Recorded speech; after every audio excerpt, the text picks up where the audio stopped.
Buongiorno, sono Paolo Boifava, sono il direttore del Castello Bonoris di Montichiari.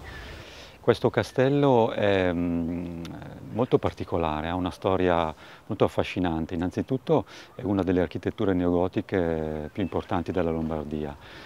Nasce a partire dal 1890 per volontà di un banchiere, un uomo molto ricco e molto appassionato di Medioevo, e quindi capite che non è un castello realmente medievale, ma è una ricostruzione, diciamo, una rappresentazione di un ideale medioevo fatta da un uomo colto, un viaggiatore, che aveva i mezzi anche per costruire questo edificio.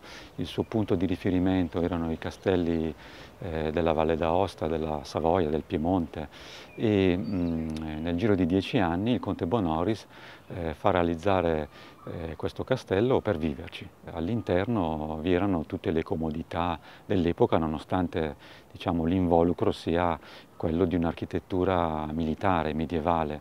Il castello nel 1890 prende il posto di un'antica rocca medievale, in realtà, ormai in rovina, che lui acquista e che rade al suolo e poi ricostruisce per l'appunto in queste forme nuove, e all'interno il castello è interamente decorato, arredato ed è visitabile il sabato e la domenica da aprile fino a tutto il mese di ottobre.